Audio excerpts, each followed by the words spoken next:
And then even the mom asked her right after, she's like, is there any nuts in there? Or almonds. And then makes a reference to not having the EpiPen on them.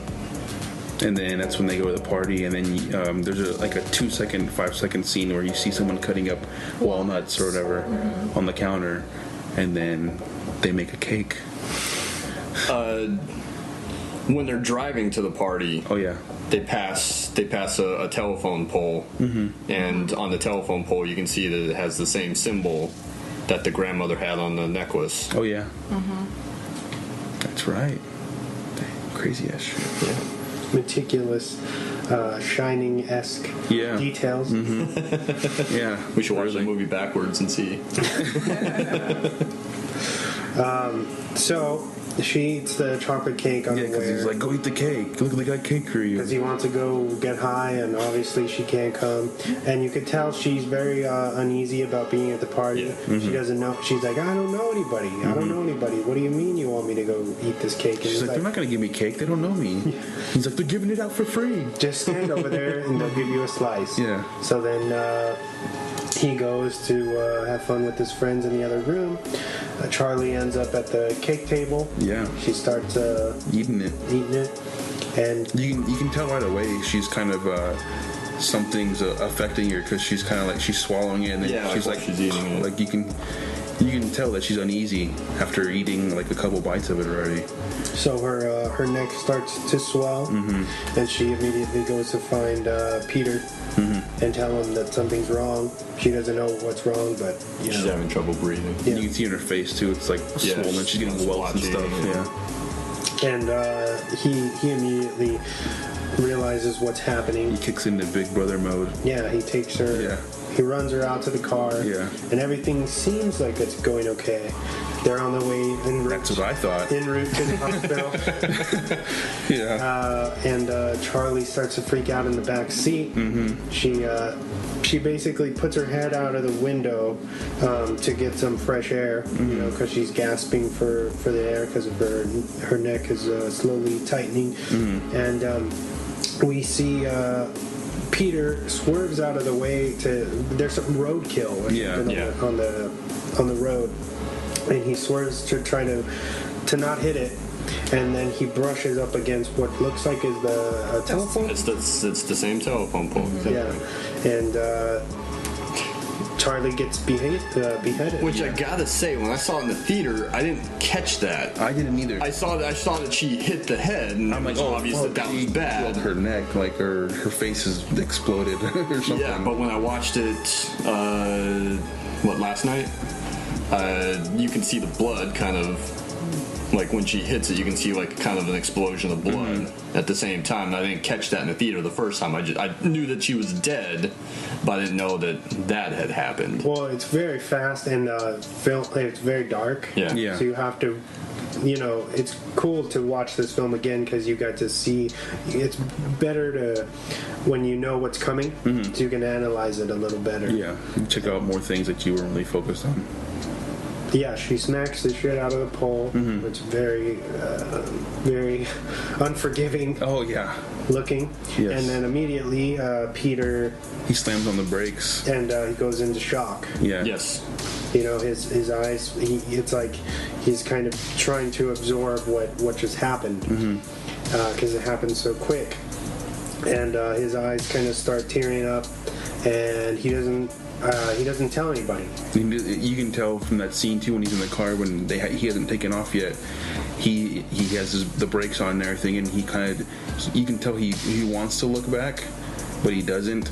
And then he slowly lets go of the brakes and then just kind of cruises on back home, which I think that was kind of just like muscle memory just to go back home. And when he gets home, he parks the car and goes up to his room and he just lays on his bed. Yeah. And then we hear the screams of Annie. Yeah. Who's she realizes what's happened, and then I think that's when we see that really fucked up image of the decapitated. Makes like my heart like jump. Yeah. When I see that because I wasn't expecting that. And then the ants all over it. It's a gruesome scene. Yeah. Yeah, the ants are a running theme in this too. But yeah, very, very weird. I know at that point in the theater that I was in, a lot of people got up and left. Oh, really? Yeah. Wow. That's how you know it's a good movie. People getting up and leaving. I think it was just too tough for for some people in the crowd, which I can understand. But going back to the story, we so Charlie has just died. Yeah. And now the family is mourning 2 deaths. Yeah. Which is, obviously tough. Where do we go? Well, you can tell that Peter has kind of just like completely shut down. Yeah. That obviously he was the one driving the car. He was the one in charge of taking care of Charlie. So it's very clear that Annie blames him. Yeah. For that death. So and you can tell that he knows that she feels that way. Yeah. Because the tension between them is really you can see it right in front of you. And the poor dad, Steve, yeah, I think his name is. He's just kind of in the middle. He's kind of trying to play like good with everybody, and she's trying to keep everyone together. Mm-hmm. The mediator. Yeah. But it's very clear that there's this very real tension and resentment that Annie has towards Peter. And that's when we get to that the scene in the dinner scene, right? No. Well, first she goes to like the meeting. Oh, that's first right. Meeting. Yeah. I think is that the scene where Peter comes home, and then the camera stays in the driveway, and you can tell that Annie's sitting in the car, kind of waiting for him to go inside. And then when he goes inside, and she takes off to the meeting. Takes off. That's when she gets there, and then she gets ready to go in, but then she takes off. No, she goes in and is kind of unsure, but she sits, and then they're all going around and telling their story, and they ask if anyone else wants to share anything, and she kind of reluctantly raises her hand, but then says, no, I don't think so. Yeah. But then she kind of decides differently and says, yeah, let me tell you. And she goes into like this really, I think it might even be a single take, like this really nuts story about her family and her family history, and how the dad had committed suicide when she was young, how the brother had committed suicide when he was a teenager, claiming that his mom was putting people like inside of his head. So she doesn't think anything of that other than he was mentally ill. Obviously that the mother had issues as well, and then she was fell into dementia later on in life. I think she actually died of cancer. But she tells this whole like really messed up history of her family. I feel like that presents the idea that this family has this kind of curse that's passed down, and which is why it's called hereditary. Ultimately, is that these things, certain things can be passed down, and you really can't do anything but try to just live through them. Yeah, you know what I mean.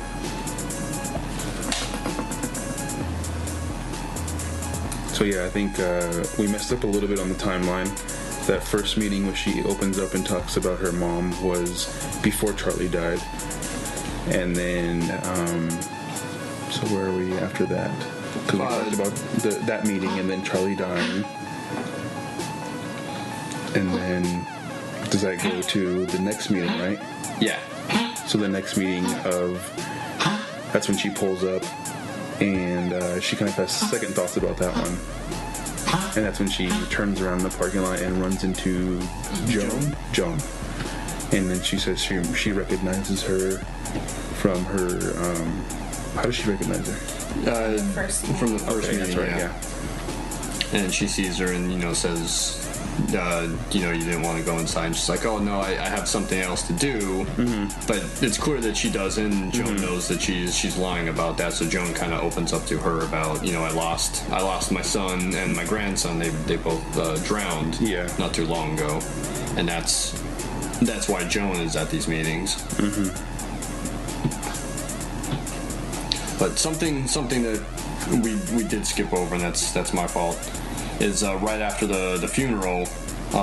They're back at the house and they get a call that the grave.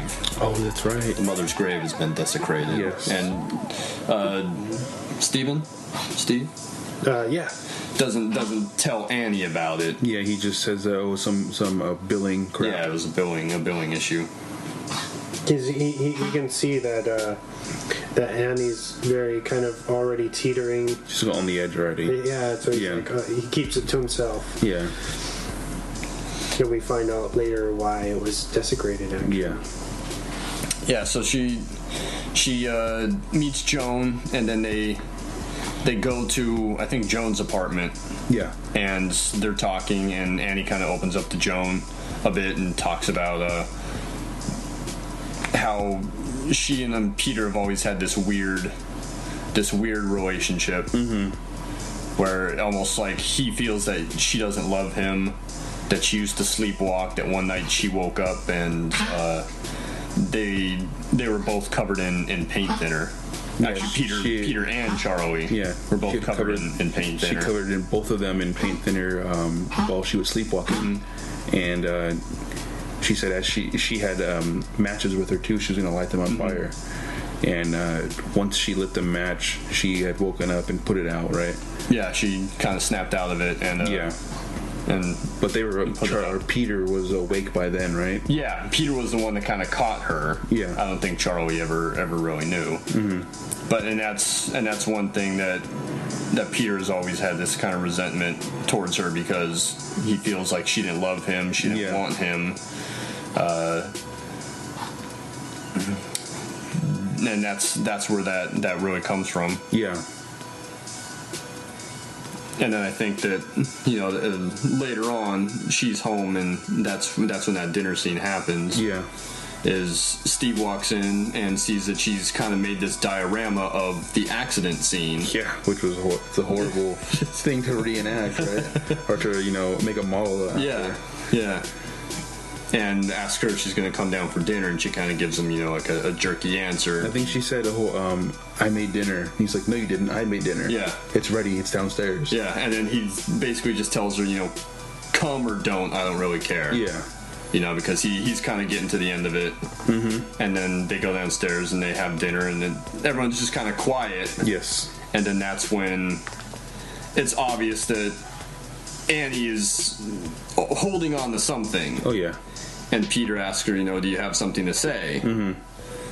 And kind of goads her into... Like, just say it. Yeah. Like, I know you want to. Into it, and then she explodes into that monologue that we heard at the top of the show, where she just basically blames Peter for everything, and she says she'll never forgive him. Yeah. Which was, that's crazy. Because she thinks that he didn't take responsibility for what he did.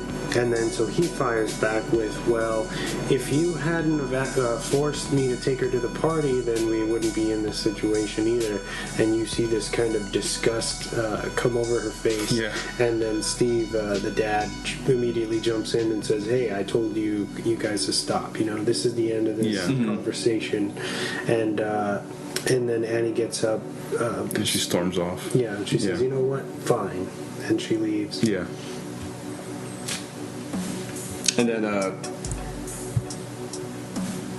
then I think there's some kind of passage of time. I don't think he really doesn't tell you. Yeah, it's not stated, but it's obvious that she hasn't been to the meetings in a while, and she's at the art store getting supplies for the dioramas, and she runs into Joan in the parking lot.